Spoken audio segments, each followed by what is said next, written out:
കർത്താവിൻ്റെ ധന്യനാമം വാഴ്ത്തപ്പെടുമാറാകട്ടെ. 2025 മെയ് മാസം സ്തോത്രം 18 വീട്ടിലെ സഭായുഗമായി നമുക്ക് കടന്നു വരുവാൻ സർവശക്തനായ ദൈവം നമുക്ക് കരുണ ചെയ്തു. അതോർത്ത് നന്ദിയോടെ കർത്താവിനെ വാഴ്ത്തുന്നു. ഈ വിശുദ്ധ പകൽക്കാലം കർത്താവിൽ നിന്ന് പ്രാപിക്കുവാൻ കർത്താവിനെ നമ്മൾ ആരാധിച്ചു. അരമണിക്കൂർ നമ്മൾ കർത്താവിനെ ആരാധിച്ചു. അത് കഴിഞ്ഞതിന് ശേഷം കർത്താവിൽ നിന്ന് പ്രാപിക്കുക, കർത്താവിന് കൊടുത്തിട്ട് കർത്താവിൽ നിന്ന് പ്രാപിക്കുക. അപ്പോൾ എല്ലാവരും വിചാരിക്കുന്ന സ്തോത്രാഴ്ചയും ദശാംശവും കുറേ പണവും കുറേ അതും ഇതുമൊക്കെ കൊണ്ട് കൊടുത്തിട്ട് അതല്ല. മനുഷ്യപുത്രന്മാരെ ദൈവത്തിന് മഹത്വം കൊടുപ്പി. ദൈവത്തിന് മഹത്വം കൊടുത്തിട്ട്, ദൈവത്തിന് ആരാധന അർപ്പിച്ചിട്ട്, ദൈവത്തിന് സ്തുതിസ്തോത്രങ്ങൾ അർപ്പിച്ചിട്ട് ദൈവത്തിൽ നിന്ന് പ്രാപിക്കുക. അതാണ് ആത്മീകമായി ഏതൊരു വ്യക്തിയും ഏത് സഭയും ചെയ്യേണ്ടത്. ഇന്ന് അതൊക്കെ കാറ്റിപ്പറത്തി, അതൊക്കെ അങ്ങ് പോയി, എല്ലാം നശിച്ച് നാമാവിശേഷമായി. ഇന്നിപ്പോൾ കൂടി വന്ന് അവരവർക്ക് ഇഷ്ടമുള്ളതുപോലെ അവരവരൊക്കെ ചെയ്തുകൊണ്ടിരിക്കുക. വേദപുസ്തകത്തിൽ നമ്മൾ കൂടി വരുമ്പോൾ എന്ത് ചെയ്യണമെന്നുള്ളത് വ്യക്തമായി പറയുന്നുണ്ട്. 1 കൊരിന്ത്യർ 14-ാം അധ്യായത്തിൻ്റെ 26-ാമത്തെ വാക്യത്തിൽ, ആകയാൽ എൻ്റെ സഹോദരന്മാരെ നിങ്ങൾ കൂടി വരുമ്പോൾ ഓരോരുത്തരും സങ്കീർത്തനമുണ്ട്, ഉപദേശമുണ്ട്, വെളിപ്പാടുണ്ട്, അന്യഭാഷയുണ്ട്, വ്യാഖ്യാനമുണ്ട്, സകലവും ആത്മീയവർദ്ധനവിന് ഉതകട്ടെ. എഫേസ്യർ 5-15 മുതൽ 21 വരെയുള്ള വാക്യം പഠിക്കുമ്പോൾ അവിടെയും കൂടി വരുമ്പോൾ ഉണ്ടാകേണ്ട കാര്യത്തെക്കുറിച്ച് അപ്പോസ്തലൻ വ്യക്തമായി പറയുന്നുണ്ട്. ഇതാരും ഇത് പഠിപ്പിക്കുന്നില്ല എന്നുള്ള ഒരു വലിയ ന്യൂനത നമുക്ക് കാണാൻ കഴിയും. ഞാനതിൻ്റെ പ്രസക്തമായ ഭാഗം മാത്രം വായിക്കുകയാണ്. ഹല്ലേലൂയ, സ്തോത്രം. വീഞ്ഞു കുടിച്ച് മത്തരാകരുത്, അതിനാൽ ദുർനടപ്പുണ്ടാകുമല്ലോ. ആത്മാവ് നിറഞ്ഞവരായി സങ്കീർത്തനങ്ങളാലും സ്തുതികളാലും ആത്മീയ ഗീതങ്ങളാലും തമ്മിൽ സംസാരിച്ചും നിങ്ങളുടെ ഹൃദയങ്ങളിൽ കർത്താവിന് പാടിയും കീർത്തനം ചെയ്തും നമ്മുടെ കർത്താവായ യേശുക്രിസ്തുവിൻ്റെ നാമത്തിൽ ദൈവവും പിതാവുമായവൻ എപ്പോഴും എല്ലാറ്റിനും വേണ്ടി സ്തോത്രം ചെയ്തുകൊണ്ടിരിപ്പീൻ. ക്രിസ്തുവിൻ്റെ ഭയത്തിൽ അന്യോന്യം കീഴ്പ്പെട്ടിരിപ്പീൻ. ഇനി കൊലോസ് ലേഖനത്തിലുള്ളൊരു വാക്യം കൂടി ഞാൻ വായിച്ചിട്ട് അടുത്ത ശുശ്രൂഷയിലേക്ക് കടക്കുകയാണ്. അതിൻ്റെ 16-ാമത്തെ വാക്യം, സങ്കീർത്തനങ്ങളാലും സ്തുതികളാലും ആത്മീയ ഗീതങ്ങളാലും തമ്മിൽ പഠിപ്പിച്ചും ബുദ്ധി ഉപദേശിച്ചും നന്ദിയോടെ നിങ്ങളുടെ ഹൃദയങ്ങളിൽ ദൈവത്തിന് പാടിയും ഇങ്ങനെ ക്രിസ്തുവിൻ്റെ വചനം ഐശ്വര്യമായി സകല ജ്ഞാനത്തോടും കൂടി നിങ്ങളിൽ വസിക്കട്ടെ. വാക്കിനാലോ ക്രിയയിലോ എന്ത് ചെയ്താലും സകലവും കർത്താവായ യേശുക്രിസ്തുവിൻ്റെ നാമത്തിൽ ചെയ്തും അവൻ മുഖാന്തരം പിതാവാം ദൈവത്തിൻ്റെ സ്തോത്രം പറഞ്ഞുകൊണ്ടിരിപ്പീൻ. എന്നാൽ ക്ലാരിറ്റി ആയിട്ട് നമുക്ക് കിട്ടുന്ന ഒരു വാക്യം ഈ കൊരിന്ത്യ ലേഖനത്തിൻ്റെ 14-ാം അധ്യായം 1 കൊരിന്ത്യർ 14-26 ആകയാൽ സഹോദരന്മാരെ നിങ്ങൾ സഭ കൂടി വരുമ്പോൾ ഓരോരുത്തരും സങ്കീർത്തനം എന്നുള്ളത് അന്യഭാഷകളിൽ പറയുന്നതിനെയാണ് സങ്കീർത്തനമായിട്ട് പഠിപ്പിക്കുന്നത്. സ്തോത്രം. അല്ലാതെ 151 സങ്കീർത്തനമല്ല, 150 സങ്കീർത്തനത്തിലുള്ളതല്ല. സങ്കീർത്തനം, ഉപദേശം, വെളിപ്പാട്, അന്യഭാഷ, വ്യാഖ്യാനം, ആത്മാവിൽ പാടുക, ആത്മാവിൽ പ്രാർത്ഥിക്കുക. 1 കൊരിന്ത്യർ 14-ാം അധ്യായത്തിൽ തന്നെ ഞാൻ ആത്മാവ് കൊണ്ട് പാടും, ആത്മാവ് കൊണ്ട് പ്രാർത്ഥിക്കും, ബുദ്ധി കൊണ്ട് പ്രാർത്ഥിക്കും. ആത്മാവ് കൊണ്ട് പാടും, ബുദ്ധി കൊണ്ടും പാടും. ഇന്ന് ആത്മാവ് കൊണ്ടുള്ള പാട്ടും ആത്മാവ് കൊണ്ടുള്ള പ്രാർത്ഥനയൊക്കെ കലാശായിപ്പോയി, നിന്നുപോയി.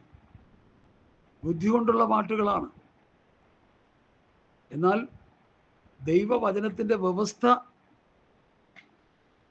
സഭ കൂടി വരുമ്പോൾ സ്തോത്രം ചെയ്ത് ആത്മാവിൽ ആരാധിക്കണം. റോമർ 1:10 ഞാൻ ആത്മാവിൽ ആരാധിക്കുന്ന എൻ്റെ ദൈവം. പൗലൂസിലൊരു ആത്മാവുണ്ട്. ആത്മാവിൽ ദൈവാത്മാവ് ഒന്ന് വസിക്കുക. ആ ആത്മാവിനെ കൊണ്ടും ദൈവത്തെ ആത്മാവിൽ ആരാധിക്കുക. ഫിലിപ്പിയർ 3:3 ദൈവത്തിൻ്റെ ആത്മാവ് കൊണ്ട് ആരാധിക്കുകയും ക്രിസ്തുയേശുവിൽ പ്രശംസിക്കുകയും ഇടത്തിൽ ആശ്രയിക്കാതിരിക്കുകയും ചെയ്യുന്ന നാം തന്നെ. അപ്പം ദൈവത്തിൻ്റെ ആത്മാവ് കൊണ്ട് ആരാധിക്കുക.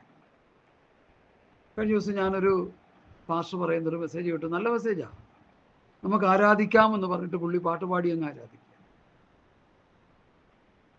പാട്ടുപാടി ആരാധിക്കാമെന്ന് പറഞ്ഞാൽ പെന്തക്കോസ്ത് നാളിൽ ആത്മാവിൻ്റെ ആവിർഭാവത്തോടെ അവർ ആത്മാവിൽ ആരാധിച്ചു തുടങ്ങി. പരിശുദ്ധാത്മാവിലാണ് ദൈവത്തെ ആരാധിക്കേണ്ടത്. പരിശുദ്ധാത്മാവ് നിറഞ്ഞു എന്നുള്ളതിൻ്റെ പ്രത്യക്ഷ ലക്ഷണമാണ് അന്യഭാഷ. അപ്പം നമ്മൾ ആരാധിക്കുമ്പോൾ അന്യഭാഷയിൽ ആരാധിക്കും. അതാണ് ആത്മാവ് കൊണ്ടുള്ള ആരാധന. പലർക്കും അത് വേണ്ട രീതിയിൽ ഗ്രഹിക്കാൻ കഴിഞ്ഞിട്ടില്ല. ചേർത്തലയിൽ ഒരു കൂട്ടായ്മ ഉണ്ടായിരുന്നു. ഞങ്ങൾ 2 പ്രാവശ്യം ആത്മാവിൽ ആരാധിക്കാനുള്ള ഭാഗ്യം ലഭിച്ചു. കൂടെയുള്ളവരൊക്കെ എന്ത് ചെയ്യുന്നു നമുക്കറിയത്തില്ല. ഞങ്ങൾ ആരാധിച്ചു, പലരും ഇവിടെ ആരാധിച്ചു. വലിയ സന്തോഷമായിരുന്നു. സമയം പോയത് അറിഞ്ഞില്ല. ഒത്തിരി സമയം ഇങ്ങനെ പിന്നിട്ടുകൊണ്ടിരുന്നു. ആത്മാവിൻ്റെ ആരാധന വരുമ്പോൾ സമയം പോകുന്ന അറിയത്തില്ല. കാരണം ക്ഷീണവും മടുപ്പും ഒന്നും ഉണ്ടാകത്തില്ല. ആത്മാവിലാണ് ദൈവത്തെ സ്തുതിക്കുന്നത്, ആത്മാവിലാണ് ദൈവത്തെ ആരാധിക്കുന്നത്. എന്നെ ആരാധിപ്പാൻ എൻ്റെ ജനത്തെ വിട്ടയക്കുക എന്ന് ഫറവോനോട് പറയാനായിട്ട് മോശ മുഖാന്തരം ദൈവം കൽപ്പിക്കുന്നുണ്ട്. എന്നെ ആരാധിപ്പാൻ എൻ്റെ ജനത്തെ വിട്ടയക്കുക, എന്നെ ആരാധിപ്പാൻ എൻ്റെ ജനത്തെ വിട്ടയക്കുക, എന്നെ ആരാധിപ്പാൻ എൻ്റെ ജനത്തെ വിട്ടയക്കുക. ദൂതനെ സൃഷ്ടിച്ച ദൈവത്തെ ആരാധിക്കാൻ, മനുഷ്യനെ സൃഷ്ടിച്ച ദൈവത്തെ ആരാധിക്കാൻ. ദൂതന്മാർ വിശ്രമമില്ലാതെ അത് ചെയ്തുകൊണ്ടിരിക്കുന്നു. 2 കൊണ്ട് പറന്ന്, 2 കൊണ്ട് മുഖം മൂടി, 2 കൊണ്ട് പാദം മൂടി, സൈന്യങ്ങളുടെ ദൈവമായ യഹോവ പരിശുദ്ധൻ പരിശുദ്ധൻ പരിശുദ്ധൻ എന്ന് ആരാധിച്ചുകൊണ്ടിരിക്കുക. പഴയ നിയമ ആരാധനയും പുതിയ നിയമ ആരാധനയും തമ്മിൽ വ്യത്യാസമുണ്ട്. ആത്മാവിൻ്റെ ആരാധന എന്താണെന്ന് ദൂതന്മാർ കുനിഞ്ഞു നോക്കുന്നു എന്ന് പത്രോസ് പറയുന്നു. ഇതെല്ലാം കൂടി ചേർത്ത് വെച്ച് പഠിക്കുമ്പോൾ പുതിയ നിയമ സഭയുടെ ആരാധന ആത്മാവിലാണ്. അങ്ങനെ ആത്മാവിൽ ആരാധിച്ച് ബലപ്പെടുമ്പോൾ നമ്മുടെ സന്തോഷം വർദ്ധിക്കും, പ്രത്യാശ വർദ്ധിക്കും. നമ്മുടെ ദുഃഖങ്ങളെല്ലാം ഈ ആത്മാവിൻ്റെ സന്തോഷത്തിൽ അലിഞ്ഞുപോകും. ഞാൻ പല പ്രാവശ്യം അനുഭവിച്ചിട്ടുള്ളൊരു കാര്യമാണ്. ശരീരത്തിൽ ക്ഷീണം വന്ന് ഒരുപക്ഷെ തലയ്ക്കിങ്ങനെ വല്ലാത്ത പെരുപ്പ് വന്ന് പ്രഷർ അടിച്ചുകൊണ്ടാകാം എന്ന് വിചാരിക്കും. വല്ലാത്ത അസ്വസ്ഥനായ സമയത്ത് ഞാൻ ഹൃദയത്തിലൊരു ചിന്ത വന്നു, അല്പസമയം കർത്താവിനെ ആരാധിക്കുക. ഏകദേശം അരമണിക്കൂർ ആത്മാവിൽ കണ്ണടച്ചങ്ങ് ആരാധിച്ച് കഴിഞ്ഞപ്പോൾ എനിക്ക് പൂർണ്ണമായ റിലീസ് കിട്ടി. എത്രയോ അനുഭവങ്ങളുണ്ട് എടുത്ത് പറയാൻ. അതുകൊണ്ട് പുതിയ നിയമസഭയുടെ ആവിർഭാവം പരിശുദ്ധാത്മാവിൻ്റെ വരവോടുകൂടിയാണെന്നുള്ളത് നമ്മൾ മനസ്സിലാക്കും. മത്തായിയുടെ സുവിശേഷം 4-ാം അധ്യായത്തിൽ കർത്താവ് ശമരിയ സ്ത്രീയോട് പറഞ്ഞത്, അത് ശമരിയ സ്ത്രീയോട് പറഞ്ഞതാണെന്നും പറഞ്ഞിരിക്കുക ഇന്ന് പലരും. അത് വലിയ അബദ്ധമാണ്. കർത്താവ് പറഞ്ഞത് ലോകത്തെമ്പാടോടുള്ള സഭകളോടാണെന്നുള്ളത് നമ്മൾ പഠിക്കണം. നിങ്ങൾ അറിയാത്തവരെ നമസ്കരിക്കുന്നു, ഞങ്ങളോ അറിയുന്നതിനെ നമസ്കരിക്കുന്നു. രക്ഷാ യഹൂദന്മാരുടെ ഇടയിൽ നല്ലോ വരുന്നത്. സത്യനമസ്കാരികൾ പിതാവിനെ ആത്മാവിലും സത്യത്തിലും നമസ്കരിക്കുന്ന നാഴിക വരുന്നു, ഇപ്പോൾ വന്നുമിരിക്കുന്നു. തന്നെ നമസ്കരിക്കുന്നവർ ഇങ്ങനെയുള്ളവരായിരിക്കണമെന്ന് പിതാവ് ഇച്ഛിക്കുന്നു. എന്നിട്ടാണ് കർത്താവ് പറയുന്ന ആ സനാതന സത്യം 4:24 എന്താ? ദൈവമാത്മാവാകുന്നു, അവരെ നമസ്കരിക്കുന്നവർ ആത്മാവിലും സത്യത്തിലും നമസ്കരിക്കണം. നമുക്കങ്ങനെ ആത്മാവിലും സത്യത്തിലും നമസ്കരിച്ച് റിലീസ് നേടാൻ, വിടുതൽ പ്രാപിക്കാൻ, സൗഖ്യം പ്രാപിക്കാൻ കഴിയാത്തത് കൊണ്ട് അതില്ലെന്നാരും പറയരുത്. ഈ ആത്മീയ അനുഭവങ്ങളെന്നുള്ളത് നമ്മൾ പ്രാപിച്ചെടുക്കുന്നതാണ്. ഉന്നതമായ ആത്മീയ അനുഭവങ്ങൾ നമുക്ക് പ്രാപിച്ചെടുക്കാൻ പറ്റും ദൈവസന്നിധിയിൽ നിന്ന്. അതുകൊണ്ട് വാത്സല്യ ദൈവമക്കളെ, എന്നെ കേൾക്കുന്ന കർത്താവിൻ്റെ പ്രബുദ്ധരായ ദൈവജനമേ, ഈ ദിവസങ്ങളിൽ ആത്മാവിൻ്റെ ആരാധന നമ്മളിൽ ഉടലെടുക്കണം. പാട്ട്, പ്രാർത്ഥന എല്ലാം ആത്മാവിലായിരിക്കണം. വലിയ ബുദ്ധിമുട്ടുള്ള കാര്യമാണ്. അതിനുവേണ്ടി നമ്മൾ എക്സസൈസ് ചെയ്യണം, ശ്രമിക്കണം, പരിശ്രമിക്കണം. ദൈവത്തോട് ഇടതടയില്ലാതെ നമ്മൾ നിലവിളിച്ച് കരഞ്ഞ് പ്രാർത്ഥിക്കണം. ആത്മാവിൻ്റെ ആരാധനയിൽ ഉടലെടുക്കുവാൻ കർത്താവെ സഹായിക്കണമേ. ആത്മാവിൽ പാടുവാൻ, ആത്മാവിൽ പ്രാർത്ഥിപ്പാൻ, ആത്മാവിൽ ആരാധിപ്പാൻ, ആത്മസ്വഭാവമുള്ളവനായി തീരുവാൻ, ഹല്ലേലൂയ, ആത്മാവിനെ അനുസരിച്ച് നടക്കുവാൻ കർത്താവെ കൃപ തരണമേ എന്ന് നമ്മൾ ആത്മാർത്ഥമായി പ്രാർത്ഥിച്ചുകൊണ്ടിരിക്കണം. അപ്പോൾ ആ അനുഭവത്തിലേക്ക് നമ്മളെ നടത്തപ്പെടാൻ തീരും. ഏത് മാരകമായ രോഗങ്ങളാണെങ്കിലും പോലും, ഇന്നാളൊരു സഹോദരി അവരുടെ മകളുമായിട്ട് ദൈവസന്നിധിയിൽ ഇരുന്ന് പ്രാർത്ഥിക്കുന്ന ഒരവസ്ഥ ഞാൻ കാണാനിടയായി. വിഷയം അവരുടെ ഭർത്താവ് പൂർണ്ണ രോഗിയായിരിക്കുക. അമ്മയും മോളും കൂടി ഇരുന്ന് പ്രാർത്ഥിച്ചപ്പോൾ അവർ പറഞ്ഞത് ആ ഭർത്താവിൻ്റെ രോഗത്തിന് അത്ഭുതമായ സൗഖ്യം ലഭിച്ചു എന്നാണ്. നമുക്ക് നിഷേധിക്കാൻ പറ്റുമോ? ഞാൻ എൻ്റെ ശരീരത്തിൽ അനുഭവിച്ചറിഞ്ഞവനാണത്. പല ഘട്ടങ്ങളിൽ എത്രയോ പേരുടെ വിലപ്പെട്ട സാക്ഷ്യങ്ങളുണ്ട്. എന്നിട്ടും പലർക്കും അത് പ്രാപിക്കാൻ കഴിയാതിരിക്കുന്നത് എന്തുകൊണ്ട്? നിങ്ങൾ അതിനുവേണ്ടി പരിശ്രമിക്കുന്നില്ല, നിങ്ങൾ അതിനുവേണ്ടി പ്രാർത്ഥിക്കുന്നില്ല. ലക്ഷക്കണക്കിന് രൂപ മുടക്കി ചികിത്സിക്കേണ്ട രോഗങ്ങൾ ആത്മാവിൽ പ്രാർത്ഥിച്ച് സൗഖ്യമെടുത്ത എത്രയോ സംഭവം ഞാൻ കേട്ടിട്ടുണ്ട്. ഞാനത് അനുഭവിച്ചിട്ടുള്ള ആളാണ്. അതുകൊണ്ട് ഇത് നിസ്സാരമായിട്ട് തള്ളിക്കളയരുത്. കർത്താവിൻ്റെ വചനത്തിൽ എഴുതിയിരിക്കുന്ന മാറ്റമില്ലാത്ത സത്യങ്ങളാണ്. സാക്ഷാൽ നമ്മുടെ രോഗങ്ങളെ അവൻ വഹിച്ചു, വേദനയെ അവൻ ചുമന്നു. പിന്നെന്തിനാ നമ്മൾ വേദന ചുമന്നു നടക്കുന്നത്? എന്തിനാ നമ്മൾ രോഗം ചുമന്നു നടക്കുന്നത്? കർത്താവ് ചുമന്ന് വിശ്വസിക്കുക. നമ്മൾ ആ രോഗം നമ്മളിൽ ഉണ്ടെങ്കിലും ആ വേദന നമ്മളിൽ ഉണ്ടെങ്കിലും ആശ്വാസവും സൗഖ്യവും വിടുതലും കർത്താവ് നമുക്ക് തന്നുകൊണ്ടിരിക്കും. നമുക്കത് പോരെ.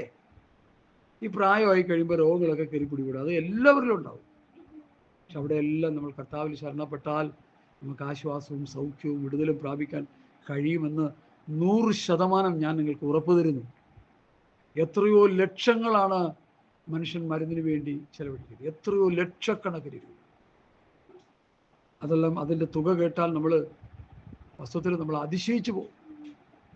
എന്നാൽ ആ രോഗങ്ങൾക്കൊക്കെ എത്രയോ ഭക്തന്മാർ, ഭക്തമതികൾ ദൈവസ്ഥലത്ത് പ്രാർത്ഥിച്ച് ആശ്വാസം പ്രാപിച്ചു, വിടുതൽ പ്രാപിച്ചു എന്ന് ഓർക്കുമ്പോൾ എന്താ നമ്മൾ അതിൽ നിന്ന് മനസ്സിലാക്കേണ്ടത്? ഹല്ലേലൂയ. ഇനി ചില വിഷയങ്ങൾ കൂടി പറഞ്ഞ് ഞാൻ വിഷയത്തിലേക്ക് കിടക്കാം. 1 യോഹന്നാൻ 1-ാം അധ്യായമാണ് നമ്മുടെ ഇന്നത്തെ ചിന്താ വിഷയം. നമ്മുടെ ഗൾഫ് മേഖല വളരെ രൂക്ഷമായിക്കൊണ്ടിരിക്കും. ട്രംപ് മിഡിൽ ഈസ്റ്റ് രാഷ്ട്രങ്ങളിൽ പോയി ചർച്ച നടത്തി അദ്ദേഹത്തിൻ്റെ ബിസിനസ് നടത്താൻ. അദ്ദേഹം വലിയ ബുദ്ധിമാനാണെന്ന് ആ പുള്ളിയുടെ ചിന്ത. പുള്ളി വലിയ ബുദ്ധിമാനാണെന്ന് പുള്ളി ചിന്തിക്കുന്നു. പക്ഷെ അറബ് രാജ്യങ്ങൾ പറയുക പുള്ളി മാപ്പേരും കള്ളനാണെന്ന് ഇപ്പോൾ തന്നെ ഒരു ലീഡർ, ഇറാൻ്റെ ലീഡർ പറഞ്ഞു കഴിഞ്ഞു. അദ്ദേഹം ഇവിടെ വന്നത് കക്കാനും മോട്ടിക്കാനുമാണെന്ന്. അറേബ്യൻ രാജ്യങ്ങളുടെ പണം അടിച്ചു മാറ്റാൻ അദ്ദേഹം വന്നത്, അല്ലെ വേറെ ഒന്നിനുമല്ല.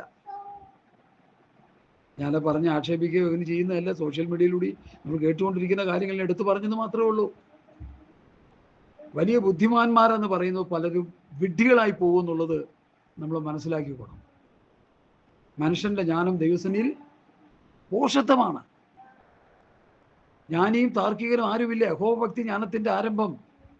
യഥാർത്ഥത്തിൽ ദൈവമക്കളാണ് ജ്ഞാനികൾ. ഇതൊക്കെ നമ്മൾ പഠിച്ച് മനസ്സിലാക്കേണ്ട കാര്യങ്ങളാണ് പൈലത്തിൽ. അദ്ദേഹം അവിടെ പോയി തിരിച്ചു വന്നപ്പോൾ ഇവിടെ ഇസ്രയേൽ ഹമാസിനെതിരെ ഘോരമായ യുദ്ധം നടത്തിക്കൊണ്ടിരിക്കുന്നു. അത് മിഡിൽ ഈസ്റ്റ് രാഷ്ട്രങ്ങളെ വല്ലാതെ പിടിച്ചു കുലുക്കിയിരിക്കുക. ഇനി എന്തൊക്കെ സംഭവിക്കാൻ പോകുന്നൊന്നും നമുക്ക് പറയാൻ പറ്റത്തില്ല. ഒരു കാര്യം നമ്മൾ മനസ്സിലാക്കുന്നു, വചനത്തിലൂടെ ഇസ്രയേൽ ഒറ്റപ്പെടാൻ പോവുകയാണ്. ഇസ്രയേൽ ഒറ്റപ്പെട്ട് എല്ലാവരും ഇസ്രയേലിനെ കൈവിട്ട് ഗോഗുമാഗോഗിൻ്റെ നേതൃത്വത്തിൽ ഒരു വലിയ സൈന്യം ഇസ്രയേൽ പർവ്വതനിരകളിൽ യുദ്ധത്തിനായിട്ട് കൂടി വരും. അവരെ സഹായിപ്പാൻ ഒരു രാഷ്ട്രങ്ങളും കാണത്തില്ല. അത് വചനത്തിൻ്റെ പ്രാവചനിക നിവൃത്തിയാണ്. 3-2 അവർ നശിക്കുമ്പോൾ അവർ കുത്തിയങ്കിലേക്ക് നോക്കി യഥാസ്ഥാനപ്പെടുകയും ദൈവം അവരെ യഥാസ്ഥാനപ്പെടുത്താൻ വേണ്ടുന്ന പദ്ധതികളൊക്കെ ഒരുക്കുകയും ചെയ്യും. അത് മഹോദര കാലത്താണ് സംഭവിക്കുന്നതെന്നാണ് വേദപണ്ഡിതന്മാർ ഒരേ ശബ്ദത്തിൽ പറയുന്നത്. അവരെ ഇസ്രയേലിനെ യഥാസ്ഥാനമാക്കാൻ ശ്രമിക്കുന്ന സന്ദർഭങ്ങൾ വന്നുകൊണ്ടിരിക്കുന്നു. പത്രോസിൻ്റെ ഭാഷയിൽ പറഞ്ഞാൽ ദൈവം യഥാസ്ഥാനമാക്കുന്ന കാലം വന്നു കഴിഞ്ഞു. അത് നമ്മുടെ മുൻപിൽ ആസന്നമായി. മഹോദര കാലത്താണ് യഹൂദൻ്റെ ആലയം പണിയുന്നത്. അവൻ്റെ ആലയം പണിയാനുള്ള കല്ലുകൾ ഓൾറെഡി, യാഗം കഴിക്കേണ്ട പശു റെഡി, കാര്യങ്ങളെല്ലാം റെഡി. അതിവിദൂര ഭാവിയിൽ ഇതെല്ലാം പെട്ടെന്ന് സംഭവിക്കും. യഹൂദൻ്റെ ആലയം പണിയുന്നതിന് മുൻപ് സഭയാം ദേവാലയം ഇവിടെ നിന്ന് മാറ്റപ്പെടും. നിങ്ങൾ ദൈവത്തിൻ്റെ മന്ദിരമെന്നും ദൈവത്തിൻ്റെ ആത്മാവ് നിങ്ങൾ വസിക്കുന്നു നിങ്ങൾ അറിയുന്നില്ലയോ? അപ്പം നാം ദൈവത്തിൻ്റെ മന്ദിരമാണ്, സഭയാണ്, ദൈവത്തിൻ്റെ മന്ദിരമാണ്, കർത്താവിൻ്റെ മന്ദിരമാണ് നാം. കർത്താവിൻ്റെ മണവാട്ടിയായ സഭയാണ് നാം. ക്രിസ്തുവിൻ്റെ ശരീരമാം സഭയാണ് നാം. ഈ പഠനങ്ങളൊന്നും പറയാൻ ഇന്ന് പാസ്റ്റർമാരില്ല. നഷ്ടപ്പെട്ടു പോയത് തിരിച്ചു പിടിക്കാനായിട്ട് ഒരുത്തൻ്റെ പ്രസംഗം, ഇനി ഒന്നുമില്ലാത്തൊരു അനുഗ്രഹം കുമിഞ്ഞുകൂടാനായിട്ട് വേറെ പ്രസംഗം, ഭൗതികം വാരിക്കോരി കൂട്ടാനായിട്ടുള്ള പ്രസംഗങ്ങൾ ശക്തിയോടെ അനേകർ പ്രസംഗിച്ചുകൊണ്ടിരിക്കുമ്പോൾ എനിക്ക് പറയാനുള്ളത്, സഭ മാറ്റപ്പെടാൻ പോവുകയാണ്. ഒരാത്മീകനായി ജീവിച്ചില്ലെങ്കിൽ വലിയ നഷ്ടം നിങ്ങൾക്കും ഈ പറഞ്ഞുകൊണ്ടിരിക്കുന്ന എനിക്കും ഒരുപക്ഷെ സംഭവിച്ചു എന്ന് വരാം. ലോത്തിൻ്റെ കണ്ണ് ഭൗതികം നോക്കി നടക്കുന്നത് പോലെ ഇന്ന് അനേകരുടെ കണ്ണ് ഭൗതികത്തിലാണെന്ന് പറയുന്നതിൽ വലിയ വേദനയുണ്ട്. സ്തോത്രം. എന്നാൽ ഞാനൊന്ന് പറയട്ടെ, സ്വർഗത്തിലെ സകല ആത്മീയ അനുഗ്രഹത്താൽ ക്രിസ്തുയേശുവിൽ നമ്മെ അനുഗ്രഹിച്ചിരിക്കുന്ന പിതാവാം ദൈവം വാഴ്ത്തപ്പെട്ടവൻ. ദൈവസഭയുടെ സമ്പത്ത് ആത്മീയ അനുഗ്രഹമാണ്. ഉപനിധി, പത്യവചനം, പത്യോപദേശമാണ് ദൈവസഭയുടെ സമ്പത്ത്. അത് വിട്ടുകളഞ്ഞപ്പോൾ ദരിദ്രനായ എന്നാണ് വെളിപ്പാട് 3:17-18. വെളിപ്പാട് 3:17-18 എല്ലാവരും വായിച്ച് പഠിച്ചോണേ. അല്ലെങ്കിൽ ലബോദിക്ക എന്നുള്ള ആ സബ്ജക്റ്റ് 14 മുതലുള്ള ആ അധ്യായം തീരുന്നവരുള്ള വാക്യങ്ങൾ വായിച്ച് പഠിച്ചോണേ. വെളിപ്പാട് 3:14 മുതൽ അവസാനം വരെയുള്ള വാക്യം വായിച്ച് പഠിച്ചോണേ. ഈ കാലഘട്ടത്തുള്ള സഭകളുടെ ഒരു ചിത്രമാണ് അവിടെ കർത്താവ് യോഹന്നാന് കാണിച്ചു കൊടുത്തത്. അത് കാണാനുള്ള കണ്ണ് ഇന്ന് പലർക്കും തുറന്നിട്ടില്ല. ഈ പ്രസംഗത്തിലൂടെ നിങ്ങളുടെ കണ്ണുകൾ തുറന്നു വരട്ടെ. ന്യായപ്രമാണത്തിൻ്റെ അതിപ്രസരം കയറി ശുശ്രൂഷ ചെയ്തുകൊണ്ടിരുന്ന പൗലൂസ് അല്ലെങ്കിൽ ശൗല് അനന്യാസിൻ്റെ മുമ്പിൽ വന്ന് പ്രാർത്ഥിച്ച്, അനന്യാസ് പ്രാർത്ഥിച്ചപ്പോൾ എന്ത് ചെയ്തു? കണ്ണിൽ നിന്ന് ചെതുമ്പൽ വീണുപോയി.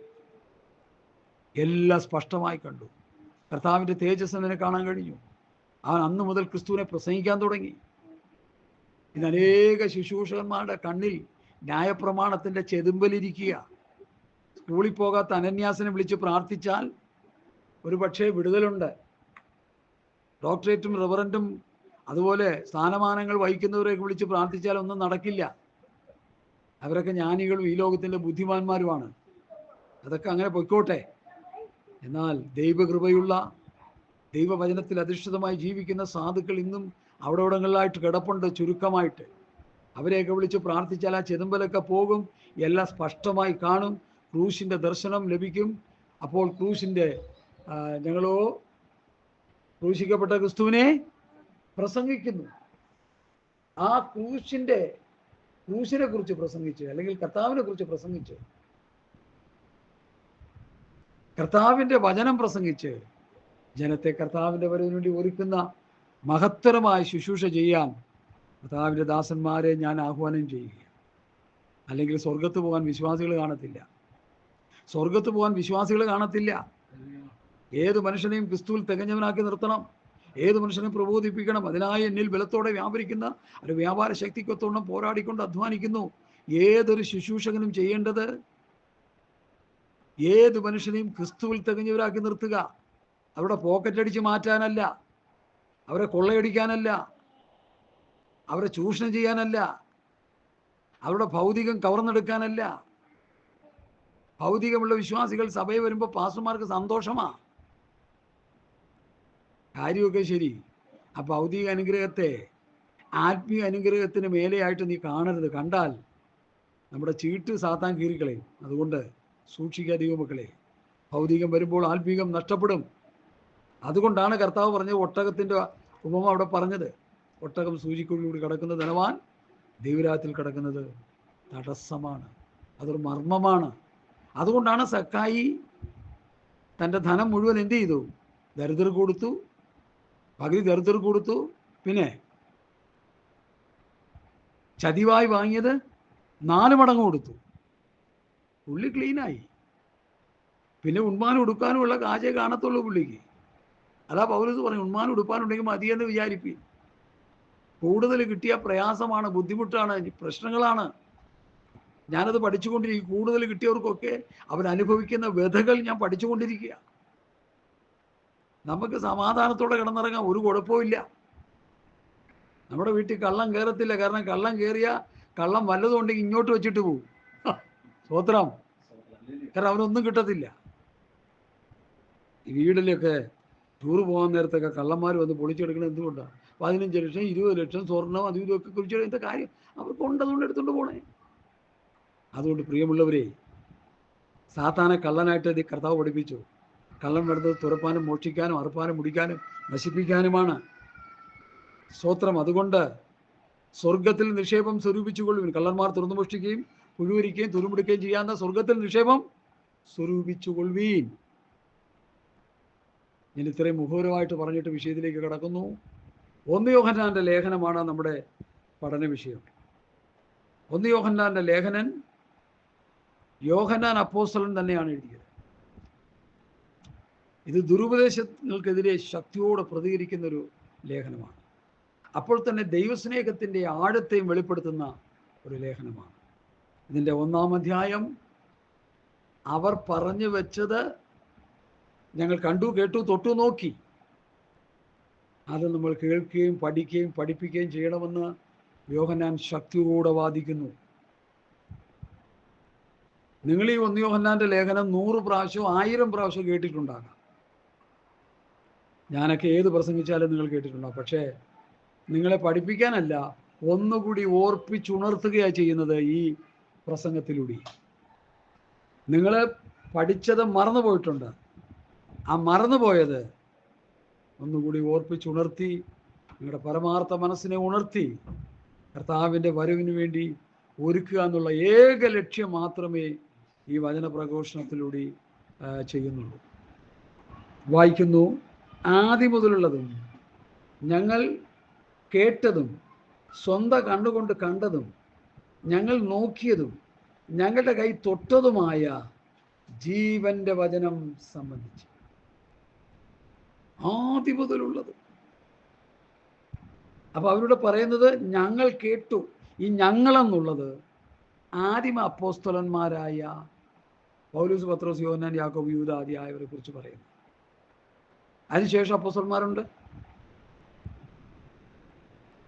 തിമോഥെയോസ്, ബർന്നബാസ്, ഫിലിപ്പോസ്, ഫിലമോന്, ഇവരെല്ലാം അപ്പോസ്തലന്മാരാണ്.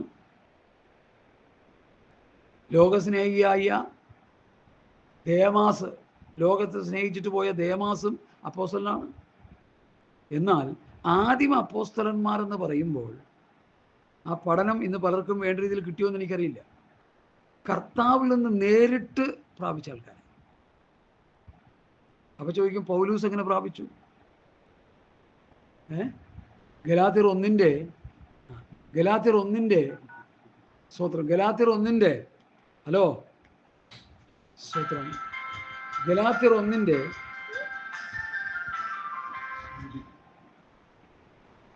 11-12 വാക്യങ്ങളൊന്ന് വായിച്ചാൽ.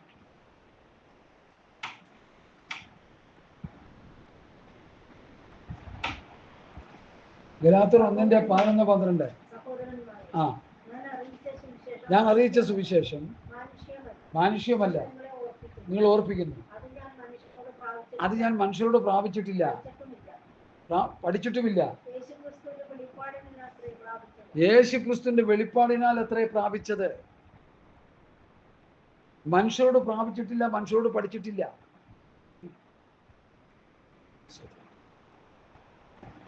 ഹല്ലേലൂയ. മനുഷ്യരോട് പ്രാപിച്ചിട്ടില്ല, മനുഷ്യരോട് പഠിച്ചിട്ടില്ല.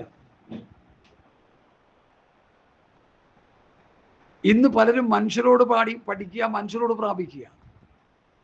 ഞാൻ തന്റെ ലേഖനത്തിൽ എഴുതിയിട്ടുണ്ട്, ഞാൻ കർത്താവിൽ നിന്ന് പ്രാപിക്കുകയും നിങ്ങളെ ഏൽപ്പിച്ചു തരികയും ചെയ്തതെന്നാൽ, ഞാൻ കർത്താവിൽ നിന്ന് പ്രാപിക്കുകയും നിങ്ങളെ ഏൽപ്പിച്ചു തരികയും ചെയ്തതെന്നാൽ. ഇവിടെ എന്താണെന്ന് എഴുതിയിരിക്കുന്നത്? മനുഷ്യരോട് പ്രാപിച്ചിട്ടില്ല, മനുഷ്യരോട് പഠിച്ചിട്ടില്ല. ശുശ്രൂഷകന്മാരും വിശ്വാസികളൊക്കെ നന്നായിട്ട് ശ്രദ്ധിക്കേണ്ട കാര്യമാണ്. എന്നെ ദൈവവചനം പഠിപ്പിച്ചു കർത്താവിൻ്റെ ദാസന്മാർ, പിതാക്കന്മാരായിട്ടുള്ളവർ ഒത്തിരി പേരൊക്കെ പഠിപ്പിച്ചു. ഞാനതെല്ലാം പഠിച്ചു. പക്ഷേ ഞാൻ ദൈവസന്നിധിയിൽ പ്രാപിച്ചുകൊണ്ടിരിക്കുന്ന ഒരു സാധുവായ മനുഷ്യനാണ് ഓരോ ദിവസവും. ഇന്ന് തന്നെ ഇവിടെ ഇരുന്ന് പ്രസംഗിക്കാനായിട്ട് ഈ വചനം ഏതാണ് കർത്താവ് ഇന്ന് പറയേണ്ടത്? ഈ 18-ാം തീയതി 2025 18 ഞായറാഴ്ച ദിവസം എന്താ പറയേണ്ടതെന്ന് പ്രാർത്ഥിച്ച് ഇവിടെ ഇങ്ങനെ ഇരുന്ന സമയത്ത് പെട്ടെന്ന് ഹൃദയത്തിൽ ഒരു സ്ക്രീനിൽ തെളിയുന്ന പോലെ, എന്താ? യോഹന്നാന്റെ 1-ാം ലേഖനം 1-ാം അധ്യായം. അപ്പോൾ അത് കർത്താവ് നമുക്ക് തരുന്നതാ. ആ കർത്താവ് തരുന്ന വചനങ്ങളാണ് നമ്മൾ പഠിക്കുകയും പ്രാപിക്കുകയൊക്കെ ചെയ്യുന്നത്. അതുകൊണ്ട് ഗുണമുള്ളൂ. മനുഷ്യരിൽ നിന്ന് പഠിക്കുന്നതും മനുഷ്യരിൽ നിന്ന് പ്രാപിക്കുകയും ചെയ്താൽ ഒരു ഗുണവുമില്ല. ഇന്നത്തെ ശുശ്രൂഷ വൃന്ദങ്ങൾ ഈ തിയോളജിക്കൽ സെമിനാരിയിൽ പോയി പഠിച്ച് അത് മനുഷ്യരിൽ നിന്ന് പഠിക്കുകയും മനുഷ്യരിൽ നിന്ന് പ്രാപിക്കുകയും ചെയ്യുക. എന്നാൽ എന്നിട്ട് അവർ വചനം കുറേയൊക്കെ പഠിച്ച് കാര്യങ്ങൾ പഠിക്കും. ഞാനും കുറേ 4-5 വർഷം പഠിച്ചവനാണ്. എന്നിട്ട് ദൈവസന്നിധിയിൽ നിന്ന് പ്രാപിക്കണം, ദൈവസന്നിധിയിൽ നിന്ന് പഠിക്കണം, കർത്താവിൻ്റെ പാദപീഠത്തിലിരുന്ന് ദൈവവചനം പഠിക്കണം. ഇന്റർനാഷണൽ പ്രീച്ചേഴ്സൊക്കെ പ്രസംഗിക്കുന്ന പ്രസംഗം കേട്ടാൽ നമുക്ക് കരയാൻ തോന്നും. ആദ്യമൊക്കെ അവരുടെ വചന വെളിപ്പാടൊക്കെ നല്ലതായിരുന്നു. അത് കഴിഞ്ഞപ്പോൾ എല്ലാം പോയി. ഇപ്പോൾ ചപ്പും ചവറും പറഞ്ഞുകൊണ്ടിരിക്കുക, ഒരു ഗുണമില്ലാത്ത കാര്യങ്ങൾ പറഞ്ഞുകൊണ്ടിരിക്കുക. എന്നെ കേൾക്കുന്ന പ്രിയപ്പെട്ടവരെ, അപ്പോസ്തലന്മാർ പഠിപ്പിച്ചിരിക്കുന്ന ഉപദേശം അത് ദൈവസന്നിധിയിൽ പ്രാർത്ഥിച്ച്, അത് ആത്മാവിൽ പഠിച്ച്, അത് ആത്മാവിൽ ഗ്രഹിച്ച്, അത് ആത്മാവിൽ പ്രസംഗിക്കണം. അപ്പോഴേ ജനത്തിന് എന്തെങ്കിലും പ്രയോജനം ഉണ്ടാകത്തുള്ളൂ. ഇത് നമ്മൾ നന്നായിട്ട് മനസ്സിലാക്കണം പ്രിയമുള്ളവരെ. ഞാൻ വചനത്തിലേക്ക് വരികയാണ്. ആദ്യം മുതലുള്ളതും ഞങ്ങൾ കേട്ടതും സ്വന്തം കണ്ണുകൊണ്ട് കണ്ടതും ഞങ്ങൾ നോക്കിയതും, അതായത് ഞങ്ങളുടെ കൈ കണ്ണുകൊണ്ട് നോക്കിയത്, ഞങ്ങളുടെ കൈ തൊട്ടതുമായ ജീവന്റെ വചനം. ഇവിടെ യേശുക്രിസ്തുവിനെ കുറിച്ചാണ് പറയുന്നത്. ക്രിസ്തുവിനെ കുറിച്ചാണ് ഇവിടെ പറയുന്നേ. കർത്താവിനെ ഞങ്ങൾ കണ്ടു, കർത്താവിനെ ഞങ്ങൾ കേട്ടു, കർത്താവിനെ ഞങ്ങൾ തൊട്ടു. ഞങ്ങൾ കണ്ടു, കേട്ടു, തൊട്ടു, നോക്കി. Hallelujah, hallelujah. സ്തോത്രം, സ്തോത്രം, സ്തോത്രം. വാത്സല്യ ദൈവമക്കളെ,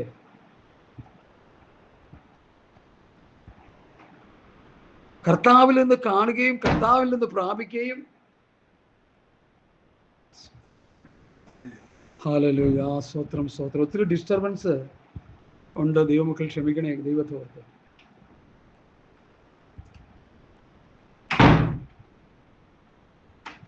ഹല്ലേലൂയ. കർത്താവിൽ നിന്ന് കർത്താവിനെ കാണുകയും, ഞങ്ങൾ കണ്ടു, കേട്ടു, തൊട്ട്, നോക്കി. ഇത് നമുക്ക് നിഷേധിക്കാൻ പറ്റാത്ത കാര്യമാണ്. കാരണം ഈ റിയൽ ഫാക്റ്റ് പറയുമ്പോൾ സാത്താൻ പ്രവർത്തിക്കും.